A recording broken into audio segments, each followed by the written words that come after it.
من يرد الله به خيرا في الدين يفقهه فيدري نفهم بالعلم القرآن بالعلم يزيد الإيمان وبه يمتاز الإنسان وبفكر عال وبيان.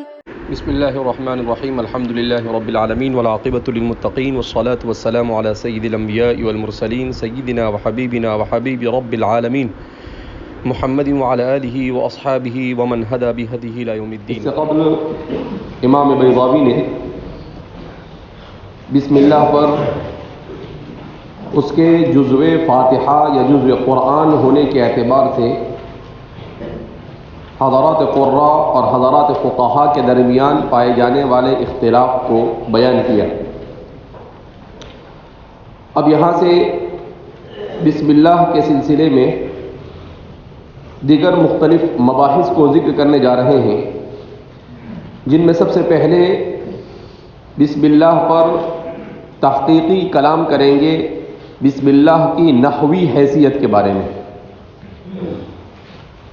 اس کے بعد بسم اللہ کے سلسلے میں لغت کے اعتبار سے اس کے ایک ایک لفظ کی تحقیق کو بیان کریں گے.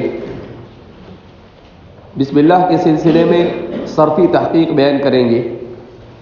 بسم اللہ کے سلسلے میں کلامی تحقیق بیان کریں گے. اور پھر بسم اللہ کے سلسلے میں بلاغت اور بیان کے اعتبار سے اس طرح سے 6 مباحث ذکر کرتے ہیں بسم اللہ کے بارے میں، جن میں سے پہلی بحث گزر چکی اور ابھی بسم اللہ کے سلسلے میں دوسرے 5 مباحث کو مصنف بیان کریں گے. سب سے پہلے بسم اللہ الرحمن الرحیم کے سلسلے میں نحوی اعتبار سے بسم اللہ کس حالت میں ہے تو اسی کو یہاں پر بیان کریں گے. آپ فرماتے ہیں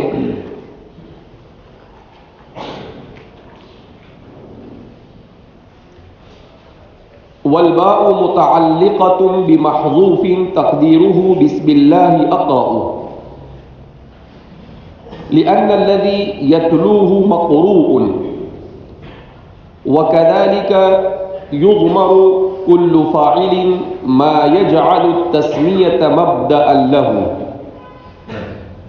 وذلك أولى من أن يضمر أبدأ لعدم ما يطابقه ويدل عليه أو ابتداء لزيادة إضمار فيه وتقديم المعمول ها هنا أوقع كما في قوله بسم الله مجريها وقوله تعالى إياك نعبد لأنه أهم وأدل على الاختصاص وأدخل في التعظيم وأوفق للوجود فإن اسمه سبحانه وتعالى مقدم على القراءة كيف لا وقد جعل آلة لها من حيث إن الفعل لا يتم ولا يعتد به شرعا ما لم يصدر باسمه تعالى لقوله عليه الصلاة والسلام كل أمر ذي بال لا يبدأ فيه ببسم الله فهو أبتر وقيل الباء للمصاحبة. اب یہاں سے با کے سلسلے میں دوسری بحث شروع کریں گے. یہاں تک کہ جو کلام کیا ہے یہ ہے مصنف کا بسم اللہ پر نحوی اعتبار سے کلام. اس کلام کو ہم یوں سمجھ سکتے ہیں کہ بسم اللہ کے سلسلے میں سب سے پہلے یہ کلام کرتے ہیں کہ بسم اللہ کا آغاز یہ با حرف جر سے ہو رہا ہے اور جار مجرور سے مل کر ہمیشہ جملے کا نہ کوئی جز بنتا ہے اور نہ کچھ اور بن سکتا ہے. لہذا اس بنا پر لامحالہ نحویین نے جار مجرور سے مل کر ہمیشہ اس کو متعلق بنایا ہے اور متعلق کے متعلق کا ہونا ضروری ہے. اسی متعلق سے مل کر اس کی حیثیت نحوی کو متعین کیا جاتا ہے کہ یہ حالت نصب میں ہے، حالت رفع میں ہے یا حالت جر میں ہے. اب بسم اللہ یہاں پر چونکہ جار مجرور کی صورت میں آیا تو بسم اللہ کے سلسلے میں حضرات مفسرین اور قرآن کریم کے اوپر نحوی اعتبار سے تحقیق کرنے والے ان حضرات کے درمیان اختلاف پایا جاتا ہے۔ سب سے پہلا اختلاف تو اس چیز میں کہ بسم اللہ الرحمن الرحیم کا متعلق یہ متعلق ہے، اس کا متعلق یہ اسم ہے یا فعل ہے؟ پہلا اختلاف یہ۔ دوسرا اختلاف یہ کہ اگر اس کا متعلق فعل ہے تو وہ فعل عام ہے یا فعل خاص؟ تیسرا اختلاف یہ کہ وہ فعل مقدم ہے یا مؤخر؟ پھر اگر اس کا اسم، اس کا متعلق یہ اسم ہے تو اسم کی صورت میں اس کا متعلق کیا بنے گا؟ آیا اس کا متعلق یہ شروع میں آئے گا یا بعد میں آئے گا؟ اگر شروع میں آتا ہے تو اس کا متعلق کیا ہے، اور اگر بعد میں آتا ہے تو اس کا متعلق کیا ہوگا؟ پھر اگر فعل ہے تو فعل کے سلسلے میں بھی کہ اس کا جو فعل متعلق بن رہا ہے وہ بصورت امر ہوگا یا پھر وہ بصورت فعل مضارع یا فعل ماضی ہوگا۔ تو مصنف اپنی اس مختصر سی عبارت میں ان تمام اختلاف کی طرف اشارہ کر دیتے ہیں۔ سب سے پہلے تو امام بیضاوی یہ فرماتے ہیں کہ والباء متعلقۃ بمحذوف، کہ با یہ محذوف سے متعلق ہے۔ تو اس بحث کی طرف انہوں نے اشارہ کر دیا کہ جار مجرور سے مل کر اس کا متعلق یہ محذوف ہے، کلام میں موجود نہیں ہے۔ اب جب وہ کلام میں موجود نہیں ہے تو جیسا کہ آپ نحوی کتابوں میں پڑھ کر آئے ہیں کہ اگر کلام میں موجود ہو متعلق تو اس کو ظرف لغو کہتے ہیں، اور اگر کلام میں موجود نہ ہو تو اسے ظرف مستقر کہتے ہیں۔ اس کو ظرف لغو کیوں کہتے ہیں کلام میں موجود ہونے کی صورت میں؟ اس لیے کہ وہ لغو ہونے سے بچ جاتا ہے۔ جار مجرور کی صورت میں جب کلام میں موجود ہو تو لغو ہونے سے بچ جاتا ہے، اور ظرف مستقر اس لیے کہتے ہیں جب وہ کلام میں متعلق موجود نہ ہو کہ متعلق نہیں ہے، جز نہیں بن سکتا، مگر پھر بھی وہ مستقر ہے، اپنی جگہ بنانے میں کامیاب ہو گیا، اپنی جگہ بنانے میں اپنی حیثیت کو ثابت کرنے میں کیا ہو گیا؟ کامیاب ہو گیا۔ اس وجہ سے اسے ظرف مستقر کہا جاتا ہے۔ اب مصنف بیان کرتے ہیں بسم اللہ اقرأ، تو سب سے پہلے تو مصنف نے اپنے رجحان کو بیان کیا۔ یہاں پر مصنف کا رجحان یہاں پر یہ ہے کہ وہ مسلک کوفیین کو اختیار کرتے ہیں، اس لیے کہ بصریین اور کوفیین میں اختلاف پایا جاتا ہے کہ بسم اللہ کی حالت یہاں پر کون سی ہے۔ تو اس سلسلے میں علماء کوفیین کا یہ ماننا ہے کہ بسم اللہ کی حالت یہاں پر یہ ہے کہ بسم اللہ یہ حالت نسبی میں بنتا ہے۔ کہا کیسے؟ کہا فعل ہوگا، فعل با فاعل محذوف ہوگا یہاں پر، اور یہ اسی سے متعلق بنے گا۔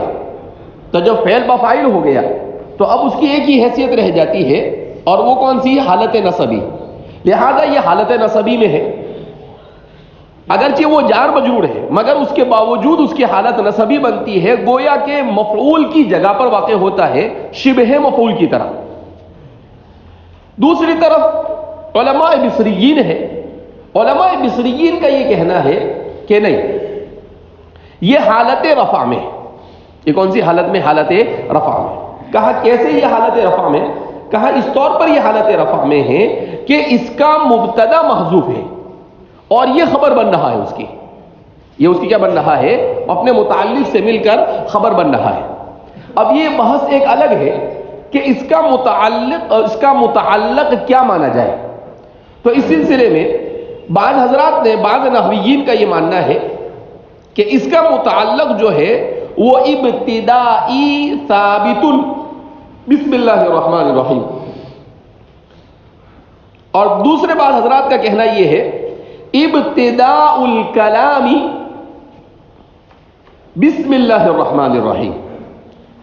تو یا تو ابتداء الکلام مانو یا ابتدائی ثابت یا کائن مانو.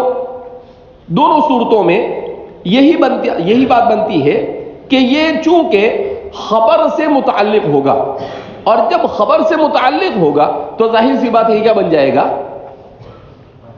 حالت خبر سے متعلق ہوا تو حالت رفع میں ہو جائے گا، تو یہ حالت رفع میں بن جائے گا. یہ کہنا ہے بصریین کا. جمہور مفسرین اور نحویین کا رجحان یہاں پر کوفیین کی طرف کہ مسلک کوفیین میں محذوف کم ماننا پڑتا ہے اور مسلک بصریین میں محذوف زیادہ ماننا پڑتا ہے. اور عربی زبان کا قاعدہ ہے کہ خواہ مخواہ زیادہ محذوف کو ماننا یہ مناسب اور بہتر نہیں ہے. جتنا ہو سکے کم سے کم محذوف مانا جائے تو یہ زیادہ بہتر ہے. تو اسی قاعدے کی روشنی میں امام بیضاوی کا مسلک بھی یہی ہے کہ اگر اس کا محذوف، اگر اس کو ہم خبر کے ساتھ متعلق مانتے ہیں تو اس صورت میں اگر ابتداء الکلامی کائن مانو تب بھی الکلام بھی مضاف الیہ محذوف ماننا پڑے گا، اور کائن ثابت یہ بھی کیا ماننا پڑے گا، محذوف ماننا پڑے گا. تو دو کلمات کو محذوف ماننا پڑے گا. اسی طریقے سے اگر ابتدائی مانتے ہیں تب بھی دو ہوں گے، ایک تو ابتدائی کی یا مضاف الیہ اور دوسرے ابتدائی کائن، تو وہاں پر بھی دو ہو جائیں گے. تو کہا زبردستی دو کلمات کو محذوف ماننا یہ نحویین اور صرفیین کے کہنے کے مطابق خواہ مخواہ کی بات ہے. لہذا بلا ضرورت کے اس طرح سے کثرت محذوف سے بچنے کے لیے یہی مانا جاوے کہ یہاں پر فعل مقدر ہے. کیا مقدر ہے؟ فعل مقدر ہے. ہمارے مصنف کا رجحان بھی یہی ہے، اسی لیے وہ کیا فرماتے ہیں، بسم اللہ اقرأ، بسم اللہ اقرأ. یہ تو بحث ہو گئی بصریین کے مسلک کے اعتبار سے بسم اللہ پر. اب دوسری بحث ہے کوفیین کے اعتبار سے کہ کوفیین یہ مانتے ہیں کہ یہاں پر فعل کو مقدر مانا جائے. اب اگر فعل کو مقدر مانا جاتا ہے تو اس صورت میں یہاں پھر علماء نحو کے نزدیک ایک دوسرا مسئلہ کھڑا ہوتا ہے کہ فعل عام کو مانا جائے یا فعل خاص کو مانا جائے. تو بعض کا کہنا ہے، زجاج وغیرہ کا کہنا ہے کہ فعل عام کو مانا جائے. اور افعال عامہ کون کون ہے؟ افعال عامہ ہے ثابت ہے، کائن ہے، حاصل ہے. یہ افعال عامہ ہے، یعنی کہیں پر بھی سیٹ ہو جاتے ہیں افعال عامہ کا مطلب. اور جمہور بصریین کے مسلک، کوفیین کے جمہور کا کہنا یہ ہے اور مفسرین کے جمہور کا کہنا یہ ہے کہ بجائے اس کے کہ فعل عام کو مانا جائے، مصنف کا بھی یہی رجحان ہے فعل خاص کو مانا جائے. کیا مطلب فعل خاص کا؟ یعنی جس وقت آدمی جس موقع پر بسم اللہ پڑھتا ہے اس موقع پر جو چیز وہ شروع کر رہا ہے اسی مناسبت سے کسی فعل کو مانا جائے. اسی مناسبت سے جیسے بسم اللہ ہی شروع کرتا ہے کھانا تو فرمایا کہ آکلو بسم اللہ مانا جائے. اگر وہ شروع کرتا ہے پینا اور بسم اللہ پڑھتا ہے تو اشربو بسم اللہ مانا جاوے. اگر وہ چلنا شروع کرتا ہے اور بسم اللہ تو امشی بسم اللہ. تو جو بھی کام کر رہا ہے اسی کام کے فعل کو مقدر مان لیا جائے کہ میرا یہ کام میں اللہ کے نام سے شروع کر رہا ہوں. تو یہ ہے فعل خاص.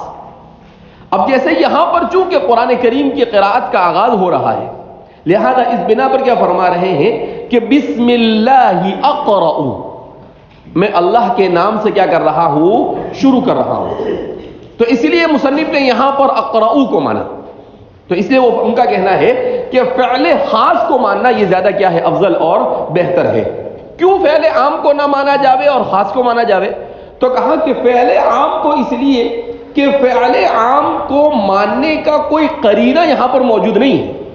کیونکہ فعل عام کو مانو تو پھر اس میں کچھ نہ کچھ نیا نکالنا پڑتا ہے، تو اس سے بہتر تو یہ ہے کہ فعل خاص کو مان لیا جاوے، اور فعل خاص پر قرینہ موجود ہوتا ہے، اور وہ قرینہ کیا ہے؟ جو کام شروع کر رہا ہے وہی، تو جس کام کا آغاز کر رہا ہے وہ دلیل اور قرینے کے طور پر جب موجود ہے تو پھر خواہ بخواہ زبردستی فعل عام کو ماننا یہ مناسب نہیں ہے۔ لہذا اس بنا پر مصنف کا رجحان اور جمہور بصریین کا رجحان اور جمہور مفسرین کا رجحان بھی یہی ہے کہ بسم اللہ کے لیے یہاں پر اقرؤ، یہاں پر قرآن کریم کی تلاوت کا آغاز کر رہے ہیں، لہذا اس بنا پر اقرؤ کو مقدر مانا جاوے، جہاں جو فعل کرے وہاں اس کام کے وقت اس کے مناسبت کسی بھی فعل کو مقدر مانا جاوے جو وہ فعل اس کے لیے خاص ہوگا۔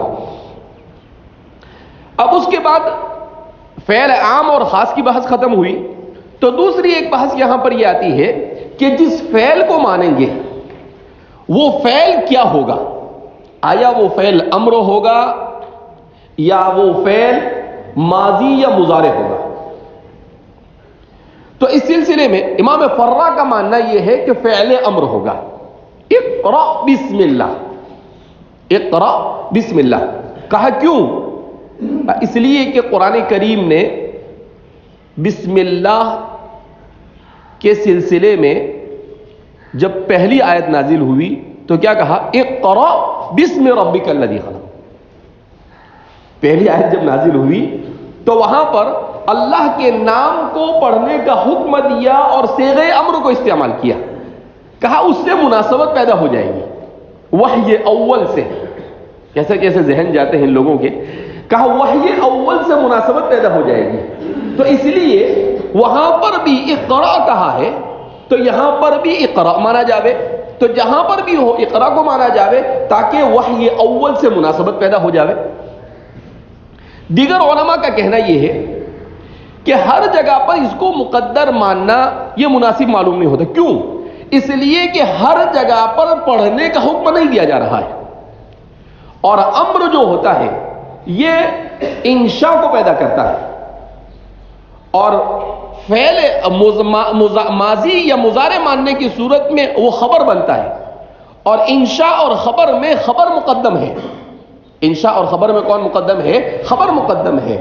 وہاں پر تو چونکہ نبی کریم صلی اللہ علیہ وسلم کو پڑھنا نہیں آتا تھا، اس لیے آپ کو پڑھنے کی تلقین اور حکم دیا گیا تھا، تو اس لیے وہاں پر اقرا کو لایا گیا۔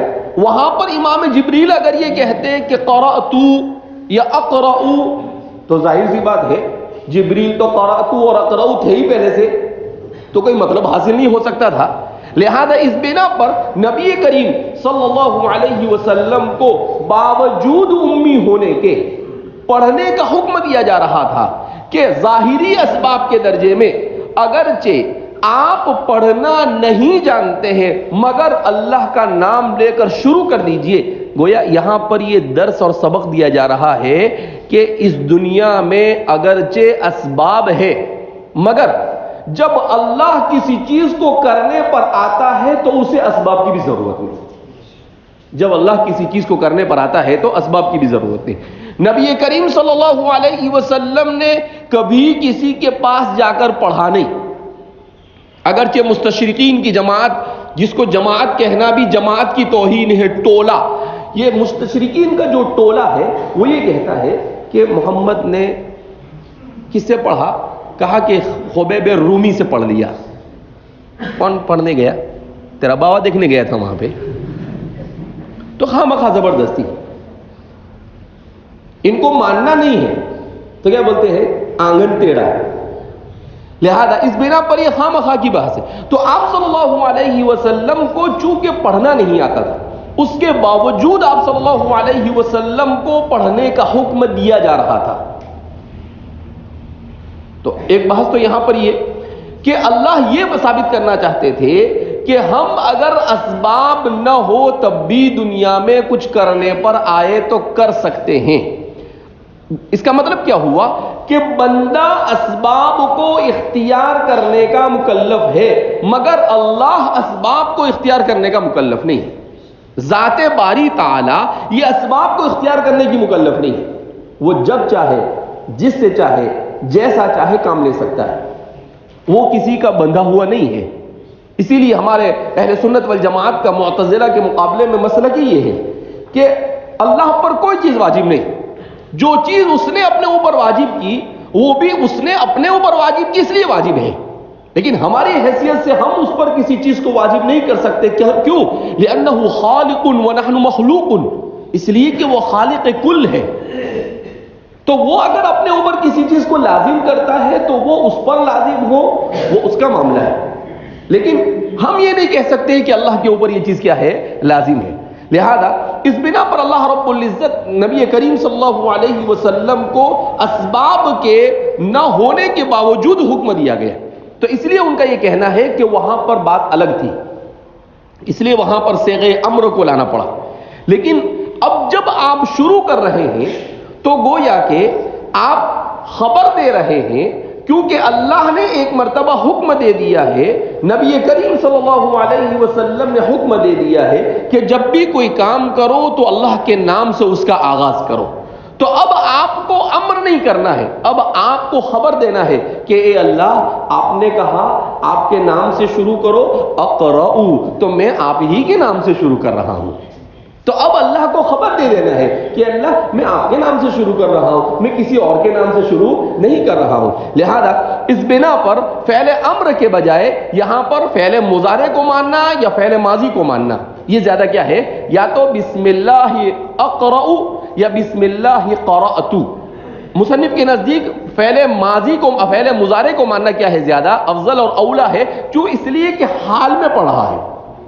اور جن لوگوں نے ماضی کو مانا ہے ان کا یہ کہنا ہے کہ وہاں پر ماضی ہے تحقق وقوع کے لیے، اگرچہ وہ حال کے معنی میں ہے، مگر یعنی اگرچہ وہ ماضی ہے مگر وہ معنی حال دے گا، وہ معنی ماضی نہیں دے گا. اگر قرأتو بھی پڑھے تو ایسا ترجمہ نہیں پڑھیں گے میں پڑھ چکا اللہ کے نام سے، نہیں، میں یقینی طور پر شروع کر رہا ہوں اللہ کے نام سے، میں یقینی طور پر پڑھ رہا ہوں اللہ کے نام سے. اچھا، اس کے بعد دوسری بحث یہ رہ جاتی ہے کہ اس اقرؤ کو مقدم مانا جائے یا مؤخر مانا جائے. ہمارے مصنف کا رجحان اس سلسلے میں یہ ہے کہ مصنف یہ کہتے ہیں کہ اس کو مؤخر مانا جائے. اقرؤ بسم اللہ نہیں بلکہ بسم اللہ اقرؤ، یعنی متعلق یہ پہلے نہ ہو، مقدم نہ ہو، بلکہ متعلق یہ مؤخر ہو. اور دیگر بعض حضرات کا کہنا یہ ہے کہ متعلق کو مقدم رکھنا یہ زیادہ افضل اور اولا ہے. جمہور کا رجحان اسی جانب ہے کہ متعلق کو کہاں پر رکھا جائے، مقدم رکھا جائے، متعلق کو مؤخر نہ رکھا جائے. اگرچہ امام صاحب کا رجحان یہ ہے کہ اس کو بجائے مقدم رکھنے کے مؤخر رکھا جائے.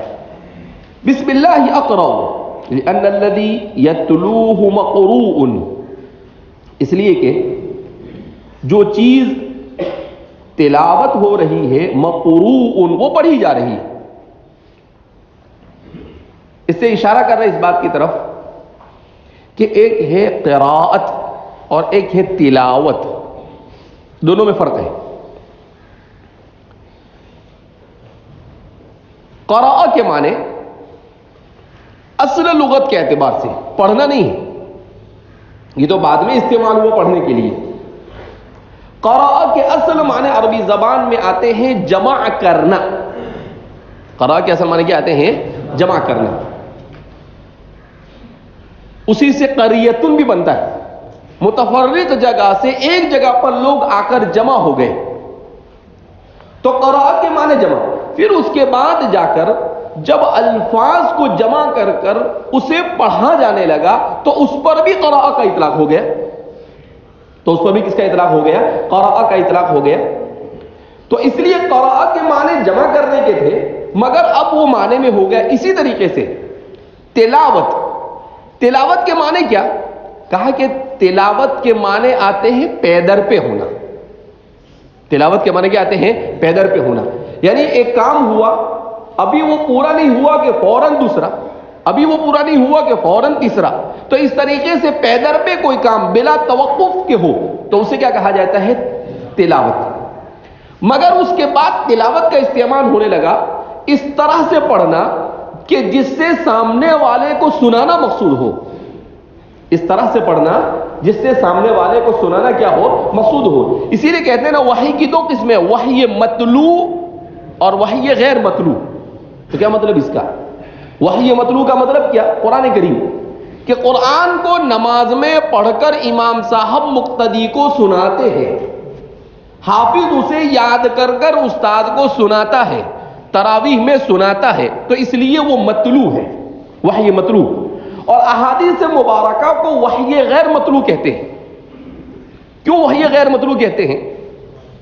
اس لیے کہ اس کو نماز میں پڑھ کر سنایا نہیں جاتا. اب آپ کہیں کہ کلاس میں تو پڑھا جاتا ہے، وہ اس کی ایک الگ حیثیت ہے. ویسے اگر دیکھا جائے تو ساری دنیا پڑھی جاتی ہے، تو بیضاوی بھی پڑھی جاتی ہے، لیکن نہیں، وہ تعلیم کے غرض سے اور وہاں ہدایت کی غرض سے پڑھنا اور سنانا دونوں مقصود ہوتا ہے. اور یہاں پر تعلیم کی غرض سے پڑھنا اور سنانا کیا ہوتا ہے؟ مقصود ہوتا ہے. یہ یہاں پر پڑھنا وہ ایک مستقل الگ عبادت ہے، اور یہ عبادت ضرور ہے مگر اس درجے کی عبادت نہیں. کیوں؟ اس لیے کہ وہ کلام اللہ کو پڑھ کر سنانا ہے. اگرچہ یہ بھی یعنی احادیث مبارکہ بھی وحی ہے، مگر دونوں وحی میں فرق یہی ہے کہ کلام اللہ میں جو وحی ہے وہ وحی اللہ رب العزت کے الفاظ میں، اس میں الفاظ بھی اللہ کے ہیں، معانی تو اللہ کے ہیں ہی، لیکن اس کے الفاظ بھی اللہ کے ہیں. اور احادیث مبارکہ میں نبی کریم صلی اللہ علیہ وسلم کی ذات اقدس پر معانی کا نزول ہو جاتا تھا، آپ کے قلب اطہر پر. نفث فی روعی، کبھی حضور فرماتے تھے کہ جبریل نے میرے دل میں یہ بات ڈالی، اللہ نے میرے دل میں یہ بات ڈالی. اس کا مطلب کیا؟ کہ معانی کا القاء کر دیا جاتا تھا، اور جب وہ معانی آتے تھے پھر ان معانی کو نبی کریم صلی اللہ علیہ وسلم اپنے الفاظ میں بیان کرتے تھے. تو وہاں پر الفاظ جو ہوتے تھے وہ کس کے ہوتے تھے؟ رسول اللہ صلی اللہ علیہ وسلم کے.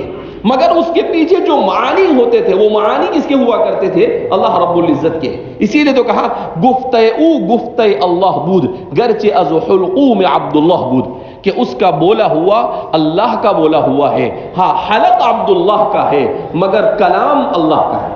تو کہا اسی طریقے سے، تو اسی لیے کہا کہ یتلو، تو یتلو کے معنی پیدر پہ، لیکن اب وہ معنی میں استعمال ہونے لگا ہے پڑھ کر سنانے کہ اس طرح سے پڑھنا کہ جس سے سامنے والا بھی سنے.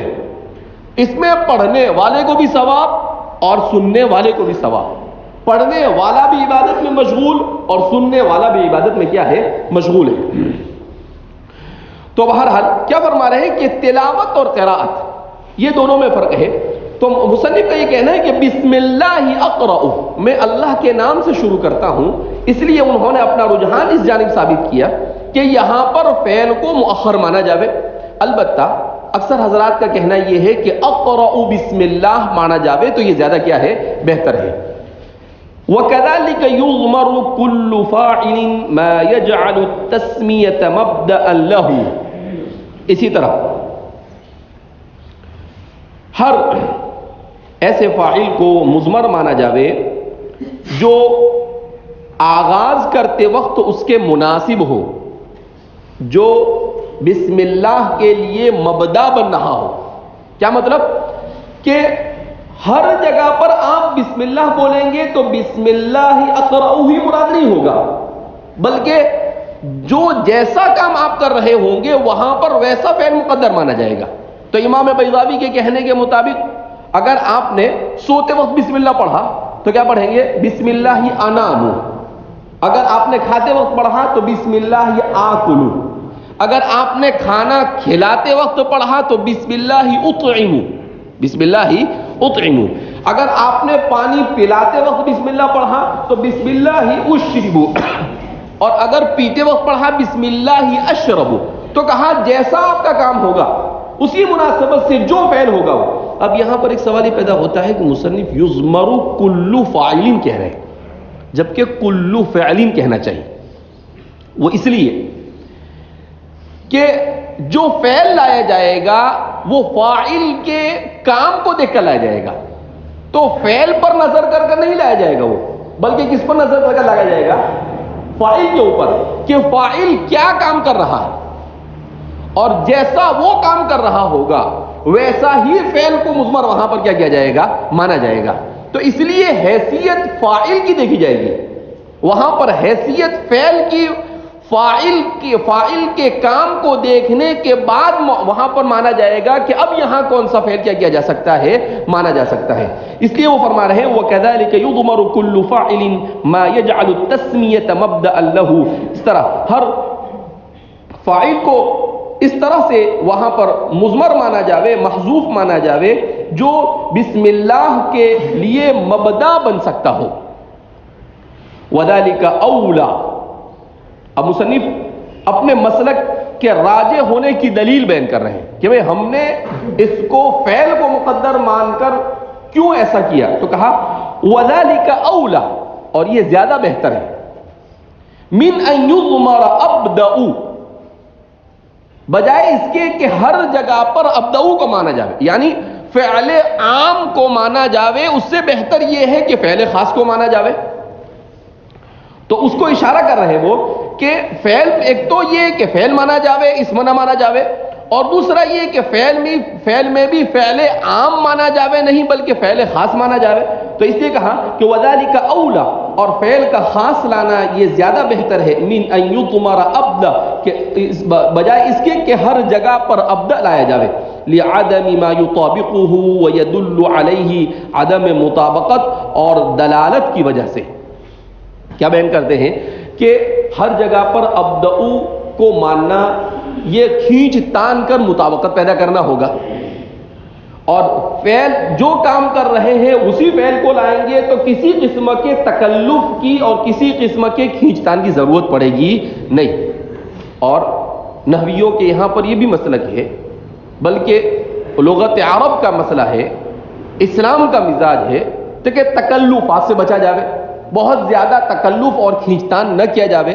قرآن بھی کہتا ہے لا یکلف اللہ نفسا الا وسعها. ان تمام چیزوں کا تقاضا یہی ہے. وذلك اولى من ان يضمر ابدا، اور یہ بہتر ہے اس کے مقابلے میں کہ ابدا کو مانا جاوے، لعدم ما يطابقه، عدم مطابقت اور عدم دلالت کی وجہ سے. اسی طرح سے او ابتدائی لزیادت اضمار فیہ، وذالک اولا کے اوپر یاد ہو رہا ہے من ان یضمر، تو یہ وہاں پر بھی وذالک اولا من ان یضمر ابتدائی لزیادت اضمار فیہ، اور فعل کو لانا یہ زیادہ بہتر ہے بجائے اس کے کہ ابتدائی کو محذوف مانا جاوے. کیوں؟ لزیادت اضمار فیہ، کہ اس کو اگر محذوف مانا جائے گا تو زیادہ چیزوں کو محذوف ماننا لازم آئے گا. جیسا کہ میں نے کہا کہ صرف ابتدائی سے کام نہیں چلے گا.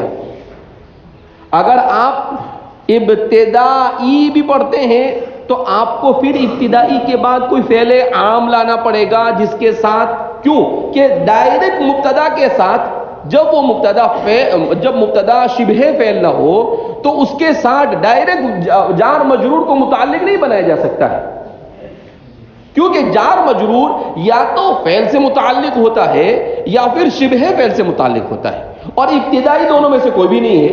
لہذا اس بنا پر آپ ڈائریکٹ اس سے اس کو نہیں مان سکتے. اب جب ڈائریکٹ نہیں مانیں گے تو آپ کو وہاں پر ماننا پڑے گا ثابت ماننا پڑے گا، کائن ماننا پڑے گا، حاصل ماننا پڑے گا. یہ جو افعال عامہ ہے ان میں سے کسی کو ماننا پڑے گا. تو ظاہر سی بات ہے اب جب اس کو ماننا پڑے گا تو زیادت اضماری، تو محذوف زیادہ ماننا لازم آ رہا ہے. تو خواہ زبردستی آپ کیوں محذوف کو زیادہ دو چیزوں کو محذوف مانیں گے؟ اس لیے فرما رہے ہیں کہ اولا یہی ہے کہ فعل کو یہاں پر لایا جائے. وَتَقْدِيمُ الْمَعْمُولِ هَا هُنَا أَوْقَعُ. اب ایک اور اختلاف کی طرف اشارہ کرتے ہیں، یعنی دو جملے بول کر نکل جاتے ہیں لیکن یہ کیا کرتے ہیں ایک اختلاف کی طرف اشارہ کر کے نکل جاتے ہیں. اوقع بولا اس کا مطلب یہ ہے کہ وہاں پر کوئی بات عدم اوقع بھی ہے. تو اس سے کیا بیان کر رہے ہیں وَتَقْدِيمُ الْمَعْمُولِ هَا هُنَا أَوْقَعُ، اور معمول کا مقدم ہونا یہاں پر زیادہ مناسب ہے کما فی قولہ تعالی، جیسا کہ اللہ کے قول میں ہے بسم اللہ مجراہا، مجریہا اور مجراہا دونوں قرات، مصنف نے مجراہا والے قرات کو اختیار کیا ہے، اس لیے کا لکھا ہے بسم اللہ مجریہا۔ اچھا آپ کیا بیان کر رہے ہیں کہ دیکھو مصنف کا مسلک یہ ہے کہ یہاں پر فعل کو جو متعلق بن رہا ہے اسے بسم اللہ کے بعد لایا جائے، بجائے اس کے کہ اس کو بسم اللہ سے پہلے لایا جائے۔ اب سوال پیدا ہوتا تھا کہ کیوں؟ تو مصنف فرماتے ہیں کہ یہ قرآن کریم کے اسلوب اور طریقے کے موافق ہے، اسلوب قرآنی اور طریقے قرآنی کے موافق ہے۔ کہا کیسے؟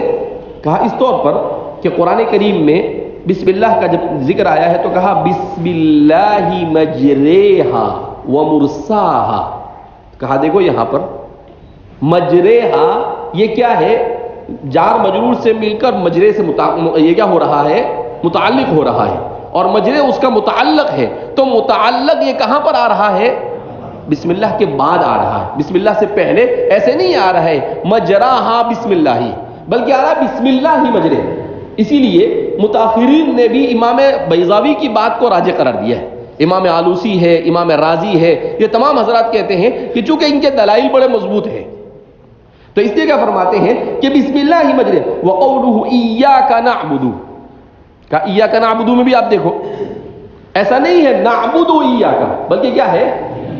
تو یہاں پر بھی یعنی مفعول کو مقدم کر دیا گیا اور یہاں پر بھی متعلق کو مقدم کر دیا گیا، تو اس کا مطلب کیا ہوا کہ قرآن کریم کہیں پر جب کوئی تأکیدی امر لاتا ہے، کوئی ایسا کام کرنے کا حکم دیتا ہے جو انسان کے لیے بہت زیادہ ضروری ہوتا ہے، تو ایسے موقع پر تقدیم و تاخیر سے کام لیتا ہے۔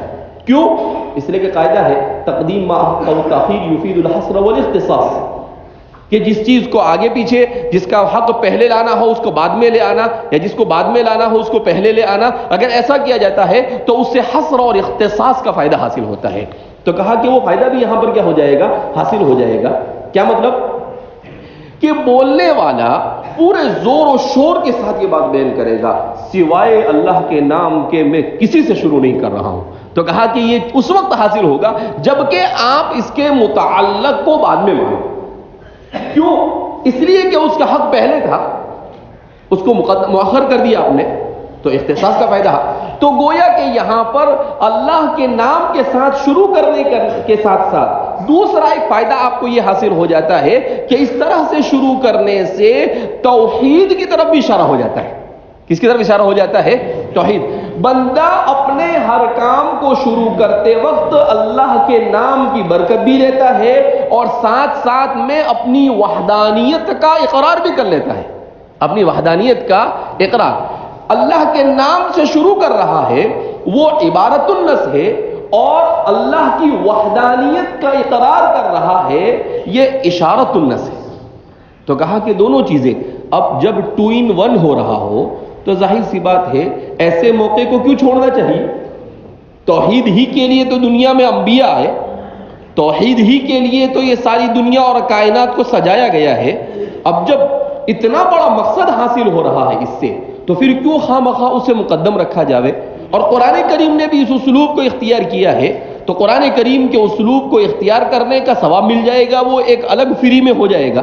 تو کہا اتنے سارے فوائد جہاں پر حاصل ہو رہے ہو تو ان فوائد کو چھوڑ کر خواہ مخواہ اس کو شروع میں لانے کی کوئی ضرورت ہے نہیں۔ اس لیے فرماتے ہیں کہ قرآن کریم نے جب جار مجرور کا متعلق بنایا اور خاص طور پر بسم اللہ ہی میں، تو وہاں پر بھی مؤخر کر دیا، اور جب ایاک نعبد کی باری آئی تو وہاں پر بھی قرآن کریم نے جہاں پر یعنی مفعول وہاں پر موجود ہے اس کے باوجود بھی اس کو مقدم کر دیا، تو وہاں پر بھی مقصود کیا تھا؟ توحید۔